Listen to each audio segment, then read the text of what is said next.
안녕하세요, 여러분. 책과 함께하는 3위의 도서 탐험 시작합니다. 오늘은 지난 시간에 이어서 고미숙 작가의 열하일기, 웃음과 역설의 유쾌한 시공간, 그 2부를 본격적으로 탐구해 볼 시간입니다. 이 2부 부제가 1792년 대체 무슨 일 이렇게 붙어 있는데요. 바로 박지원의 열하일기가 어떻게 당대 최고의 논쟁거리가 됐는지 그 중심에 있는 문체반정이라는 사건을 한번 집중적으로 파헤쳐 보려고 합니다. 네, 오늘 다룰 부분은 정말 흥미로운 지점이죠. 이게 단순히 책 한 권의 이야기가 아니고요. 그 글쓰기 스타일, 그러니까 문체라는 게 어떻게 한 나라의 거대한 정치적 사건으로까지 번질 수 있었는가. 왜 정조임금은 박지원의 글을 문제 삼았고 또 그가 비판했던 소풍문이란 건 대체 무엇인지, 그리고 열하일기가 왜 그렇게까지 위험한 책으로 여겨졌는지 그 핵심을 한번 짚어보겠습니다. 좋습니다. 그럼 바로 그 사건의 시작으로 한번 들어가 보죠. 1792년 10월 19일 정조가 신하들을 불러 모아서 아주 좀 특이한 명령을 내립니다. 바로 중국 서적 수입 금지령인데요. 뭐 금서조치야 있을 수 있는 일인데 그 이유가 정말 좀 황당하더라고요. 종이가 얇고 글씨가 작아서 누워서 보기에 편하기 때문이라니 이건 그냥 핑계 아닌가요? 정확하게 보셨습니다. 그게 바로 이 사건의 본질을 꿰뚫는 첫 번째 단서입니다. 정조는 책의 내용이 불온하다고 금지한 게 아니었어요. 소설이나 수필은 물론이고 심지어 경전이나 역사서까지 금지 대상에 포함됐으니까요. 경전까지요? 네. 핵심은 바로 누워서 본다는 그 태도였습니다. 정조한테 글 읽기는 아주 경건하고 엄숙한 의식이어야 했거든요. 근데 베개에 기대서 편하게 책을 본다. 이건 지식에 대한 모독이고 지식인의 타락으로 본 거죠. 그러니까 책을 대하는 자세나 스타일 자체를 문제 삼았다는 거군요. 내용이 아니라 형식이요. 바로 그겁니다. 그런 분위기가 막 만들어지던 상황에서 결정적인 사건이 하나 터집니다. 1791년에 조상의 신주를 불태운 진산 사건이 발생하죠. 천주교 박해 사건 말씀이시죠? 네, 맞습니다. 이 천주교라는 새로운 사상이 유교적 세계관의 근간을 흔드니까 정조랑 지배층이 엄청난 충격을 받은 거예요. 이 새로운 것에 대한 공포가 사회 전반에 퍼졌고 정조는 이 혼란의 원인이 문인들의 타락한 글쓰기에 있다고 본 겁니다. 그래서 그 칼날이 마침내 문인들의 문체를 향하게 된 것, 그게 바로 문체반정의 시작입니다. 질서를 바로잡겠다는 칼날이 작가들의 펜끝을 향했다니, 그리고 그 첫 번째 희생양이 있었다고요?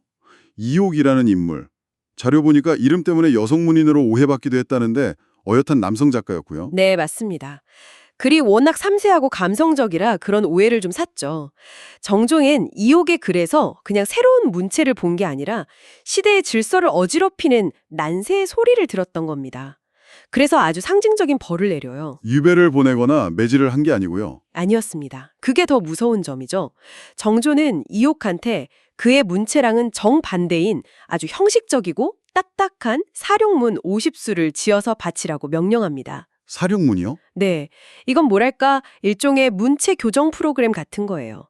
공개적으로 전향서를 쓰라는 요구였죠. 이 과제를 통과해야만 과거에 응시할 자격을 다시 주겠다고 한 겁니다. 와, 글을 잘못 썼다고 글쓰기 벌을 내린 거네요. 이건 정말 상징적입니다. 그렇죠. 정조는 이옥 한 명을 벌 주려던 게 아니었어요. 이옥을 본보기로 삼아서 당시 젊은 문인들 사이에 유행하던 새로운 글쓰기 풍조 전체에 경고를 보낸 거죠. 결과는 어땠나요? 이옥은 그 벌을 받아들였나요? 안타깝게도 이옥은 끝내 자기 문체를 바꾸지 못했습니다. 몇 번 시도는 했는데 결국 정조가 만족할 만한 글을 써내지 못했죠. 그래서 평생 과거 시험에 오르지 못하는 비운의 작가가 되고 맙니다. 정말 어떻게 썼느냐 때문에 인생이 막혀버린 거네요. 알겠습니다. 그럼 정주가 그토록 문제 삼았던 소품문이라는 게 대체 어떤 글이었을까요? 자투리 글이라고도 불렸다던데요. 네, 소품문은 한마디로 말하면 정해진 형식 없이 개인의 생각이나 감상을 자유롭게 쓴 짧은 글입니다. 오늘날의 에세이나 찰럼 같은 거라고 생각하시면 쉬워요. 뭐 경전이나 역사서 같은 거대한 이야기가 아니라 일상의 소소한 순간들, 개인적인 감상들을 포착하는 데 중점을 둔 거죠. 소스에 나온 구체적인 예를 보니까 훨씬 이해가 잘 되더라고요. 이덕무라는 작가의 글을 보면 시인이 자연과 하나가 되는 걸 산되기, 꽃되기라고 표현하기도 하고 어린아이의 자유로운 몸짓을 예찬하는 대목도 나오고요. 굉장히 감각적이에요. 맞습니다. 근데 더 파격적인 예도 있습니다. 아까 말했던 그 비운의 작가 이옥의 글 중에는요. 구부총, 그러니까 9명의 남편을 둔 여인의 무덤에 대한 이야기가 나옵니다. 아, 얼명이요? 조선시대에? 와, 그건 그냥 글쓰기 규칙 위반이 아니라 유교 사회의 근간을 그냥 비웃는 얘기잖아요. 바로 그겁니다. 심지어 이옥은 사람을 관찰하는데 남녀의 정을 살피는 것보다 더 진실된 것은 없다. 이렇게 선언까지 해요. 이게 바로 소품문이 가진 폭발력이었어요. 여성, 시장 상인처럼 이전에는 글의 주인공이 될 수 없었던 존재들, 그리고 먼지나 거미줄 같은 아주 자질구레한 사물들을 글의 중심으로 가져온 겁니다. 그렇군요. 그러니까 무엇이 중요하고 무엇이 하찮은가에 대한 기존의 가치 체계 자체를 뒤집는 글쓰기였네요. 네, 이옥의 시기라는 글처럼 그냥 시골 장터 풍경을 하염없이 묘사하는 것 자체가 글의 목적이 되기도 했으니까요. 이런 글들이 기존의 엄숙한 가치 체계를 흔드는 에너지로 여겨진 겁니다. 그렇게 새로운 문체의 싹을 자르려다가 결국 문체 반정의 칼날은 최종 목적지를 향하는군요. 바로 박지원의 열하일기. 정조가 직접 근래 문풍이 이렇게 된 건 모두 박지원의 죄다라고 지목할 정도였으니까요. 사실 정조의 진단은 정확했죠. 박지원이 그 새로운 문체, 연암체의 시작과 끝이었으니까요. 근데 한편으론 정조의 조치가 좀 뒷북이었습니다. 뒷북이요? 네, 열하일기는 이미 10여 년 전부터 필사본으로 돌면서 문인들 사이에 엄청난 찬사와 비난을 동시에 받고 있었거든요. 문체 반정은 그 뜨거운 논쟁에 국가가 공식적으로 개입한 사건이라고 할 수 있습니다. 이 책이 얼마나 뜨거운 감자였는지는 후대의 평가에서도 드러나죠.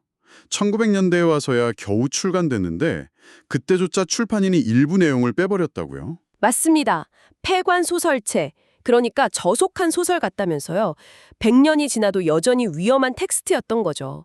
그래서 열하일기의 진정한 힘을 이해하려면 소스에 나오는 리좀이라는 개념을 빌려오는 게 아주 좋습니다. 리좀이요. 저도 자료 보면서 이 부분이 가장 흥미로웠어요. 감자나 생강처럼 중심줄기 없이 사방으로 뻗어나가는 덩이줄기 식물을 말하는 거죠.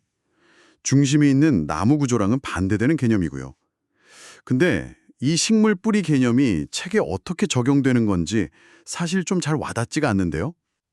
그게 예를 들어 보통의 책은 나무 같다고 할 수 있어요. 하나의 중심줄기, 즉 주제가 있고 거기서 가지가 뻗어나가잖아요. 네, 그렇죠. 근데 열하일기는 어디가 중심이고 어디가 곁가지인지 구분이 안 돼요. 황제를 만나는 장엄한 얘기를 하다가 갑자기 길거리에서 본 수레바퀴 구조를 분석하고요. 진지한 성찰을 하다가 말고 저잣거리에 상스러운 육설을 그대로 옮겨 적습니다. 아, 이제 좀 알겠습니다. 그래서 단순히 저속한 부분, 방귀나 똥 얘기만 잘라낸다고 해서 이 책이 품이 있는 고전이 될 수 없다는 거군요. 리좀의 한 부분을 잘라낸다고 그게 나무 뿌리가 되지는 않는 것처럼요. 구조 자체가 다르니까. 정확합니다. 열하일기는 격식 있는 고문과 저잣거리의 소품체, 우리말식 한자 표현, 속담, 욕설까지 모든 게 위계 없이 뒤섞여 있어요. 어떤 하나의 문체로 규정할 수가 없는 거죠. 이게 바로 정조가 명명한 연암체의 실체입니다. 고상함과 저속함, 사실과 허구의 경계를 무너뜨리는. 네, 그 시대의 분류체계를 뒤흔든 일종의 괴상한 책 기계였던 셈입니다. 괴상한 책 기계라. 정말 멋진 표현이네요. 그 기계가 기존 질서를 마구 헤집고 다녔으니 정조 입장에서는 두려움을 느낄 수밖에 없었겠군요. 바로 그 지점입니다. 정조는 문체를 바로잡아서 하나의 올바른 길로 세상을 통합하려고 했어요. 나무처럼 곧고 바른 세계를 원했죠. 하지만 박지원은 리좀처럼 사방으로 뻗어나가면서 세상의 다양성을 있는 그대로 보여주려고 했던 겁니다.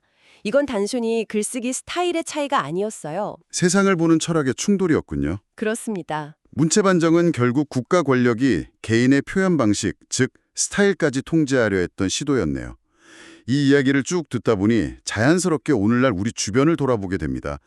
인터넷 밈이나 신조어 같은 새로운 표현 방식들이 끊임없이 등장하잖아요. 그렇죠. 그리고 그런 새로운 표현들에 대해 요즘 애들 말은 버릇없다거나 한글 파괴다라며 불편해하는 시선도 항상 존재하고요.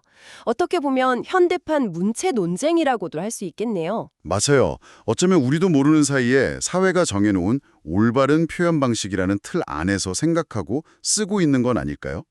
박지원의 저항적이고 자유로운 리좀 같은 글쓰기는 오늘날 우리에게 어떤 영감을 줄 수 있을지 한 번쯤 생각해 볼 만한 질문인 것 같습니다. 그리고 더 나아가서 과연 진정한 사유의 혁신이 기존에 정해진 형식이나 스타일 안에서 가능할 것인가? 아니면 세상을 보는 방식을 완전히 바꾸기 위해서는 열하일기처럼 기존의 틀 자체를 파괴하는 괴물 같은 텍스트가 반드시 필요한 것인지도요. 오늘 열하일기를 둘러싼 뜨거운 논쟁, 문체 반정에 대해 깊이 파고들어봤습니다.